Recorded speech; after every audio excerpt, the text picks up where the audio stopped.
Please note, The Phantom Lover was published in 1921 and may contain period-typical racism, sexism, or other disquieting content. Hi, I'm Morgan, and today I will be reading Chapter 7 of The Phantom Lover by Ruby M. Ayres. Chapter 7. Mickey went straight home when he left June. What he had heard about Esther had disturbed him very much. He loathed to think that she was unhappy.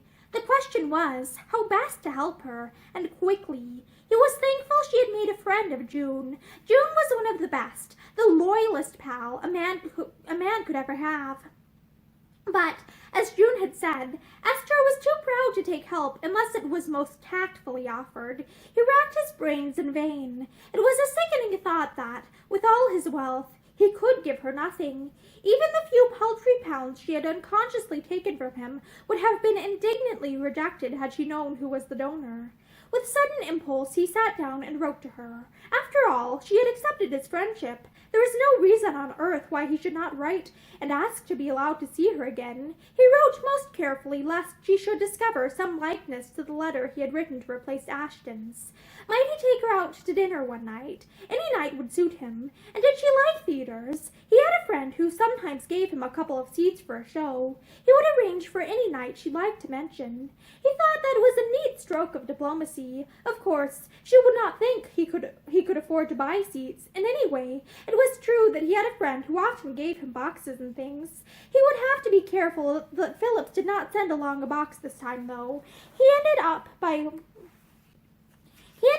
hoping formally that she and Charlie were quite well and comfortably settled into their new home, and he signed himself, "Yours very sincerely, Mickey Mellows." When he had finished the letter, he realized that he had written it on his own heavily embossed writing paper, so he had to dig Driver up and borrow a cheap sheet of unstamped gray paper and write it all out again. Then he went out and posted it himself.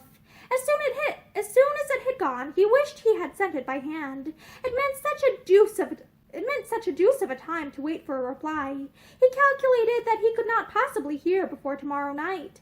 But in this he was pleasantly disappointed, for his own letter reached the boarding house in Elphinstone Road that night, and Esther's reply was waiting for him with the kidney and bacon in the morning. Mickey's heart began to thump when he saw the letter beside his plate. He had never seen Esther's handwriting, but he knew by instinct that it was hers. He scanned the first lines eagerly, and his face fell. "Dear Mr. Mellows, thank you for your letter. I am sorry, but I cannot come out with you, either to dinner or to a theater. Yours very truly, Esther Shepstone." Mickey's face was pathetic in its disappointment. He read the few curt lines through again and again, vainly trying to find something more behind the unmistakable refusal. But there it was in all its bald decision. She did not want to go out with him any more. She did not care if she saw him again or not. Mickey loved his breakfast. He no longer had any appetite. He had never had such a snub in all his life. Out of his disappointment, anger was rising steadily. She had no right to snub him like that without a reason. Driver, coming into the room at that moment, saw the untouched breakfast and halted midway between door and table to stare at his master. Mickey stood with his hands deep thrust into his pockets, glowering into the fire. Driver advanced a step. "Beg pardon, sir, but wasn't you well?" he asked stoically. Mickey began to answer. Then his mood changed and he laughed. "Yes, I'm all right," he hesitated. "Driver, would you like to go to Paris?" Driver raised wooden eyes. "Anywhere you wish, sir," he answered in his usual expressionless voice. "When were you thinking of starting, sir?" "I'm not thinking of starting at all," said Mickey. "I want you to go, alone. You've been often enough now not to get lost. Do you think you could manage it?" "Yes, sir, if you think you could manage without me here." There was the faintest touch of amazement in the man's even voice. He knew how helpless Mickey was, or pretended to be, knew how he hated being left to do for himself. But Mickey only laughed. "Oh, I can manage all right. I shall probably go away somewhere myself for a few days. Besides, you won't be gone long." He paused. "No, sir," said Driver. Mickey was leaning against the mantel-shelf. His eyes were all crinkled up into a laugh as if he had heard some excellent joke which he was about to repeat. No, you won't be gone long, he said again. A couple of days, I think. You can put up at the hotel we stayed at last time. They'll look after you, and the manager speaks English. Yes, sir. Driver hesitated. And what were you wanting me to do when I get there, sir? He asked for a moment. Mickey clung to his joke for an instant longer, then suddenly he let it go. I want you to post a letter for me, he said. Driver was too well trained to show amazement at Mickey's instructions, but just for a fractional second he forgot to answer with his usual, yes, sir, and stood immovable. Then he recovered himself and said it twice with hurried apology.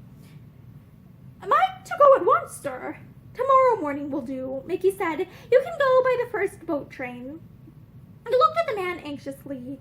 He had a sort of uncomfortable feeling that Driver must be thinking he was not quite right in the head. After a moment, he dismissed him.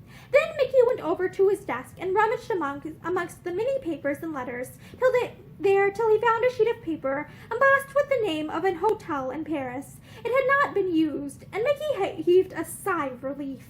He went to bed late that night. He forgot all about his promise to go round to the Dellans. He spent the time writing letters and tearing them up again till the waste-paper basket was full. Then he carried it over to the fireplace and burnt every scrap of paper it contained.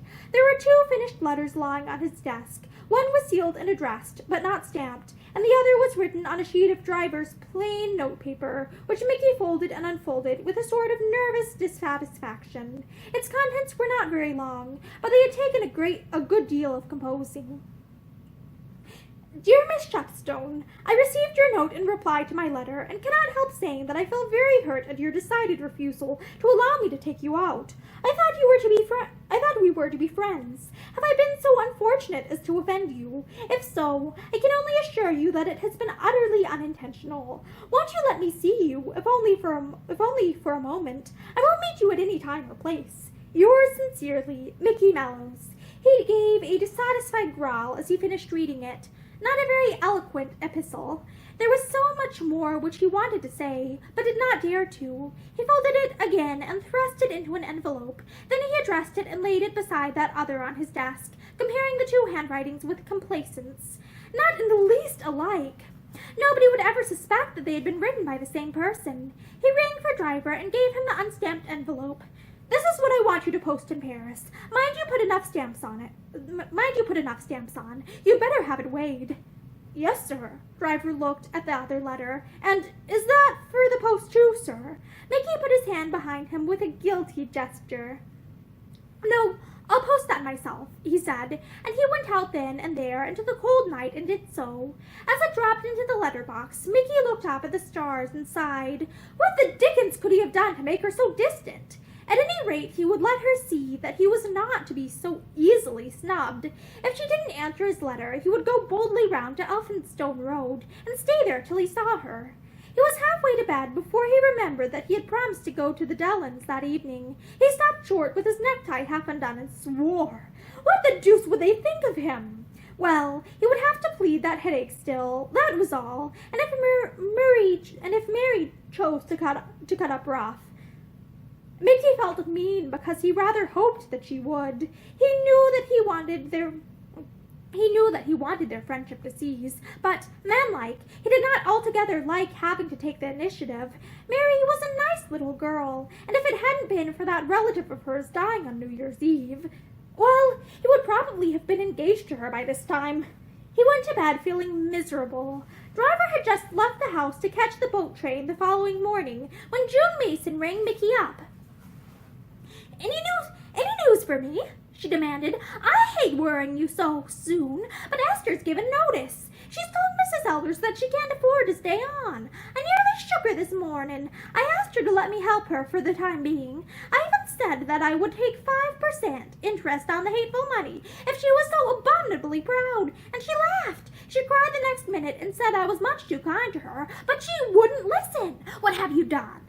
Everything, said Mickey promptly. In a couple of days. My good man, that's much too long to wait. It's the best I can do, said Mickey rather shortly, and you'll find it's a good best if you'll be patient. He heard the sigh she gave. Honest Injun, she said. Honest Injun, he said seriously. Oh, very well. If you let me down, Mickey. "You won't be let down," Mickey said. June went back to Elphinstone Road with a heavy heart. She was very thorough in her friendships, and it really seemed a terrible thing to her that Esther would not accept help.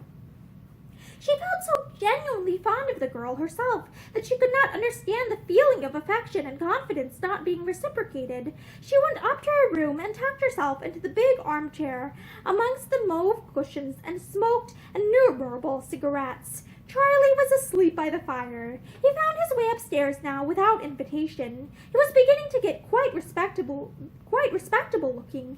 He had lost his wild, scared looks, and even his purr had taken on a sleekier, smoother sound. June stared at him for some time. Then suddenly she got up and went downstairs. She knocked at Esther's door, but there was no answer, and she went back to her own room dejectedly. If only Esther were not so proud, they might have such good times together. If only Esther had a little money and could go shares with this room. But what was the good of wishing? She hurled one of the mauve cushions across the room, and after that she felt better. She went down to lunch because she hoped Esther would be there, but she was not. The long room was rather empty, and June ate her cold meat and pudding hurriedly and went back upstairs. It was getting dusk when she heard Esther come in. She waited eagerly, but the footsteps did not come onto her door. June threw another cushion across the room to keep the other company. It was her chief vent for anger or irritation. "Confounded pride," she said under her breath. She paced up and down for some minutes. Then she caught Charlie up from his cushion and went downstairs to Esther's room with him in her arms. Her knock was answered immediately, and Esther stood there in the doorway. June spoke without looking at her. "I brought Charlie down. I thought if he stayed up in my room any longer, you'd be wanting to pay me for his board and lodging."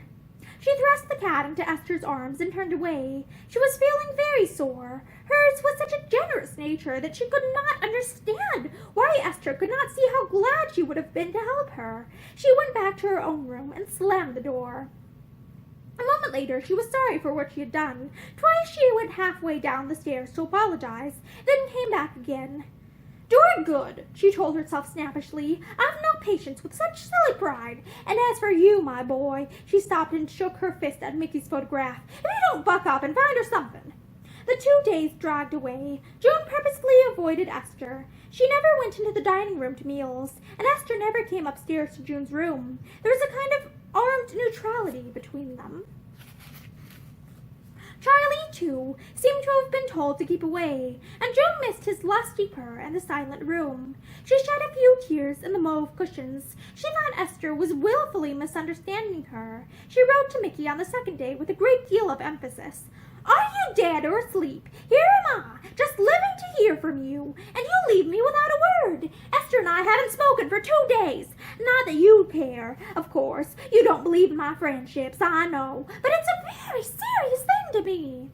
I'm more fond of that girl than I have ever been of anybody, and now she'll walk out of the house in my life, and it will be your fault." She knew this was unfair to Mickey, but she knew that Mickey would understand. Mickey always understood. But Mickey frowned over the letter. Did she imagine he enjoyed sitting down here doing nothing? What pleasure did she suppose he was getting out of the whole thing? He threw the letter into the fire. Something ought to happen tomorrow anyway. The last 2 days had seemed like months. To kill time, he went round to the Dellans. He felt a little nervous as he reached the house. It seemed an unconscionable time since he was last here. When the butler opened the door, he felt an insane desire to say, "Good evening, Jessup. You're still here, then." Such a decade ago it seemed since Jessup had been wont to admit him without question and take his hat and coat. But Jessup did not smile tonight, and did not move back an inch when he saw who was the caller. Mickey was nonplussed. Anybody in?" he asked awkwardly. "No, sir. The mistress and the young ladies are all out, sir." "Oh." There was a little silence. Then Mickey turned on his heel. "Well, good night," he said jerkily. He walked away, not sure if he was relieved or disappointed. A few yards down the road, he almost cannoned into a man he knew. "Hello, Phillips. Where are you off to?" Phillips stood. "Hello, Mickey. Not coming my way? I'm going to the Dellans. What's up with you? Haven't seen you for a week or more." "I've been seedy," Mickey said hurriedly, "and the Dellans are out. I've just called there myself." "Eh?" Phillips tried hard to see his face through the darkness. Rot, he said at last. They've got a musical evening on. I had a special invite. Mickey said nothing. This was a nasty blow. Apparently the Dellans were only not at home to him. Jove! He must have behaved caddishly. He walked on feeling very subdued. Had he quite lost his wits, he wondered, that for the sake of a girl who would have none of him, he was willing to offend all his old friends? He tried to look at his behavior from Mary Dellan's point of view. Yes, it must look pretty rotten, he was forced to admit. He thought about it all the time he walked home. He asked himself honestly if this new game was worth the candle. Esther loved another man. Already she had shown him that she cared nothing for him or his friendship, and yet, Mickey set his teeth. He had never wanted anything really badly in all his life before, but now he wanted this girl. I'm not done yet anyway, he told himself. After all, let the best man win. He felt that he had decided a question of great importance as he went back to his rooms. It was a pleasant surprise to find Driver there. Mickey beamed. You've got back, then? Yes, sir. The man took Mickey's hat and coat and turned to go. Mickey stared. Everything all right? He asked with a touch of anxiety. Yes, sir. You posted the letter? Yes, sir, and had it weighed. There was a little pause. Is that all? Mickey asked. Nothing else happened? The man raised his expressionless eyes. I should have gone in the morning, sir, but we had a rough crossing and I was ill. Mickey smiled. Poor old Driver. Anything else? Yes, sir. I met Mr. Ashton in Paris. He seemed very surprised to see me there without you, sir. Mickey's face changed. He had not counted on this. Good Lord, he said. You didn't tell him you. Driver raised his eyes. I never tell anybody anything, sir, he said woodenly. Mickey breathed a sigh of relief. Good man. He was alone, of course. Alone at the hotel, but I saw him out driving twice with the same lady, sir. You saw him out twice? Driving with the same lady? Mickey echoed the man's words vaguely. All right. You can go. Thank you, sir. Driver departed, closing the door noiselessly. Ashton had soon found consolation, Mickey thought savagely. He wondered what Esther would say if she could know. What was Driver thinking about it all? Driver was safe as the Bank of England, but, all the same, it was not altogether pleasant to feel that he had to give himself away to his valet. He looked up at the clock. Past 9, so there would not be another post-in tonight. Esther had not answered his note, and 2 whole days had elapsed. Mickey began pacing the room. Why had she so suddenly thrown him over? He wondered miserably. He could not imagine what he had done to offend her. He hardly knew how the days had passed since New Year's Eve. He had not visited any of his old haunts or seen any of his friends. It almost seemed as if he had opened the book of a new life and forgotten about the old. She might have answered his letter. Dash it all! He wasn't just a bounder who had spoken to her for his own amusement. He kicked a hassock out of his way and went to bed. If he didn't hear in the morning, he would risk it and go round to see her. At the worst, she could only have shut the door in his face. And even then, he told his reflection in the mirror fiercely, as he struggled with a stud, even then I'm not done, and I'll show her that I'm not. Then there's a page break. June Mason was mixing perfume the following morning when a little knock came at her door. She looked up from her work and listened. After a second, she resumed her occupation briskly. Come in, she said. She did not raise her eyes when the door opened, though she knew quite well who had entered the room. And for a second, Esther Shepstone stood on the threshold hesitatingly. Then she spoke. May I come in? June Mason looked up with an exaggerated start. She was a picturesque figure at that moment in a big white overall, and with a headscarf of her favorite mauve tied over her dark head. She held a little vial in either hand, and there was a delicious faint smell of rose perfume in the other. You, she said. Gracious, I thought you were dead and buried long ago. Oh, yes, come in. You don't mind me going on with my work, do you? I'm up to my eyes in it. Sit down. But Esther stood where she was. The eagerness died out of her pretty face. I won't stay if you're busy, she said. I'll come another time, but... She hesitated. Across the room, the eyes of the 2 girls met, and June Mason promptly put down the 2 little vials. Come in and apologize, and so will I, she said heartily. There. She reached up. Esther was taller than she, and gave the younger girl a sounding kiss. There. I don't often kiss people, so you can consider yourself flattered. She dragged forward a chair and pushed Esther into it. Now, what do you want? And where's that Charlie? You've no idea how I've missed him. No, you stay there, and I'll go and fetch him up. She darted off and returned a moment later with Charlie in her arms. There were yards of wove ribbon lying on the table, and she cut off a length and tied it in a bow around his neck. Then she kissed his head and dropped him onto his cushion. There, now we're quite at home again, she said. And now, fire away and tell me why you're here. She packed all the dishes and boxes onto a tray, put them out of sight behind a screen, and came back to the fire. Do you like this perfume? It's something new. I'm trying to blend it with white rose. Isn't it gorgeous? Beautiful, said Esther. She consented to have her chin dabbed. What are you making now? She asked. Miss Mason chuckled. Oh, I'm only experimenting, as Mickey calls it, she said lightly. We don't want to talk shop. You've got some news. I can see by your face that you have. Esther laughed and flushed.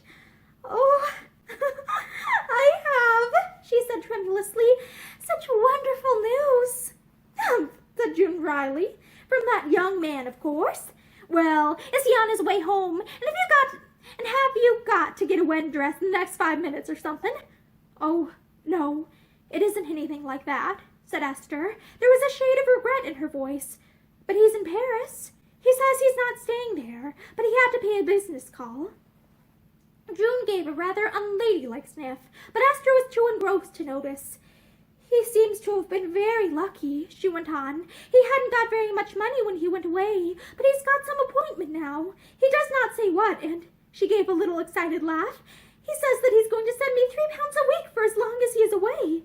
Isn't it wonderfully good of him? I suppose I ought not to take it, but he says that if things had turned out as he hoped, we should have been married, and so you don't think it's wrong of me to take it, do you? She asked anxiously. June rose to her feet. She looked chagrined. She had been so sure that this man was a rotter that it was a bit of a setback to hear this news. You take it, my dear, and don't be a goose, she said promptly. As he says, if you were his wife, you'd take it, and as you're going to be married, it's quite the right thing if he's well off that he should help you. I hope you won't let your silly pride make you send it back. You'd only hurt his feelings. I wouldn't do that for anything, Esther said quickly. But it's such a lot of money. Rubbish, said June. Why, Mickey Mellows wouldn't even stop to pick it up if he dropped it in the road. We are not all millionaires like Mr. Mellows, Esther said sharply, and he ought to be ashamed of himself if he really wouldn't stop to pick it up. June laughed. Don't you take things so literally, my dear, she said. I know you don't like Mickey, though you've never seen him, but I'm going to ask him here to tea one day, if he'll come. I don't suppose he will, said Esther. Elphinstone Road wouldn't be good enough for him, would it? June frowned. I don't like to hear you talk like that about Mickey. It's not fair when you don't know him. I tell you, he's one of the best, and anyway, as he's a friend of mine. Esther flushed. I'm sorry. I'd no right to have said anything about him at all. Please forgive me. Oh, it's all right, June said laconically. But he isn't a bit of a snob. He'd do anything in the world for anybody. Esther glanced up at his portrait on the shelf. She felt a trifle ashamed of what she had said. After all, Mickey had been good to her in his own way, even if his own way had been patronizing. And so I shall stay on here, she said after a moment, and if you think you would still like me to share this room. June pounced upon her. You darling, it's too good to be true. Of course, I should love it. I'll go and tell old Mother Elders straight away. It will put her in a good temper for a month. She's out, Esther said quickly. I went to tell her myself as soon as I got my letter. It only came this morning. She colored sensitively beneath June's quizzical eyes. And of course you've been devouring it ever since, June said. Well, and very nice, too. There's nothing to be ashamed of. I'll admit that I didn't think somehow that he could be a very nice little person, this young man of yours. No, I don't know why I thought so. Just an idea of mine. I get hold of ideas like that. But I've changed my mind now. I'm sure he's a dear, or you'd never look so happy.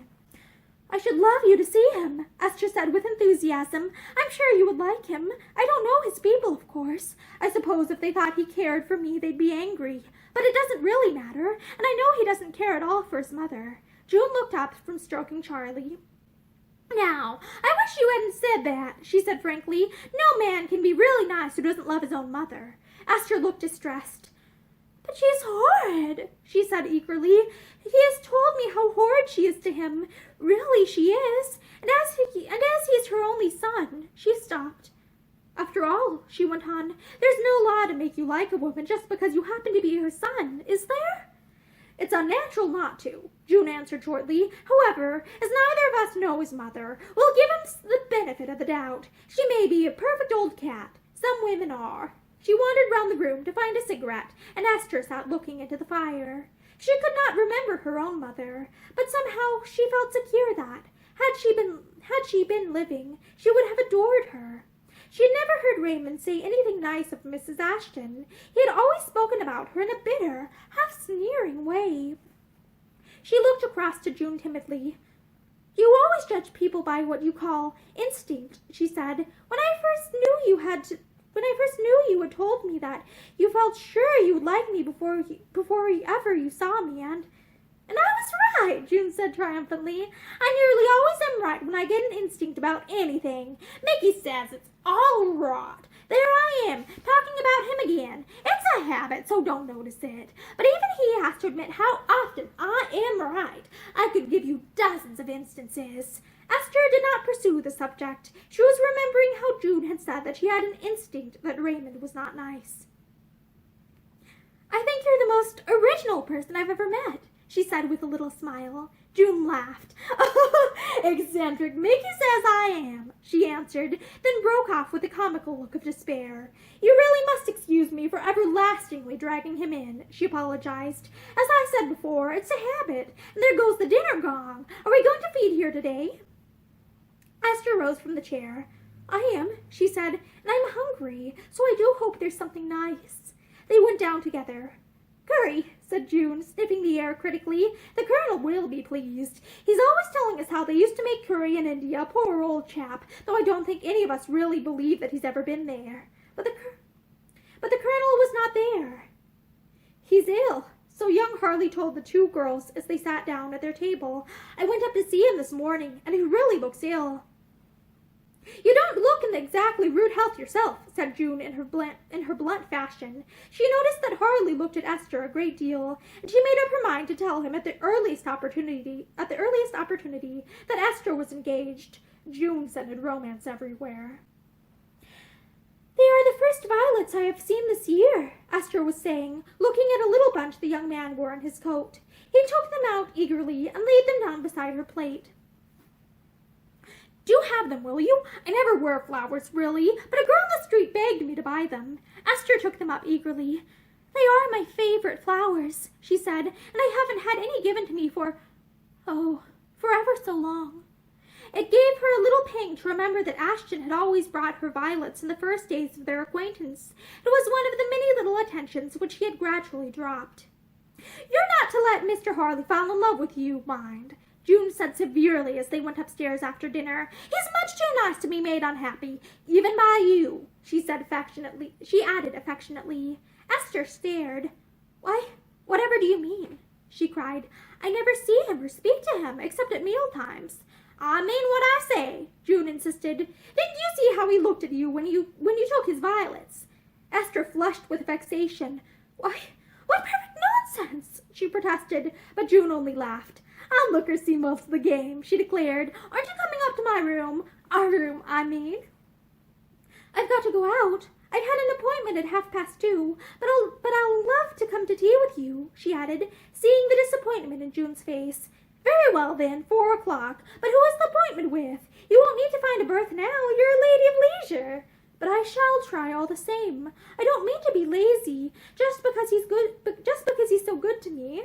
I shall save all I can. I went to an agency yesterday. They'll rob you, June protested. They always do. I know what agents are, she added darkly. Esther laughed. But if she had hoped great things from her call that afternoon, she was disappointed. The thin, aristocratic looking person who owned the bureau, as it was called, looked at her with coldly critical eyes and said that she had no vacancies likely to suit her. "But you told me to call," Esther protested. "Certainly, there might have been something," was all the answer she received. "Call again tomorrow, if you please." Esther went out dispiritedly. There were so many girls of her own class and age in the bare waiting room. She felt quite sure that they would all get berths before she had a chance. She felt glad that she had June Mason to go back to. June was always sympathetic. She went straight upstairs to the sitting room with the mauve cushions. June opened the door before she had time to knock. "I thought it was you. I heard your step. What's the matter? You sounded dispirited as you came upstairs." Esther laughed. I believe you must have second sight, or whatever they call it. But you're right this time. I'm rather down on my luck. They haven't anything at the agency to suit me. She stopped, looking past June into the cozy room to where a man had just risen from a chair by the fire. A tall man, who looked across at her with eyes that were half abashed, half defiant. Mickey Mellows. And that is the end of Chapter 7 of The Phantom Lover by Ruby M. Ayres. Thank you for listening to this chapter with me, and I hope you have a great day.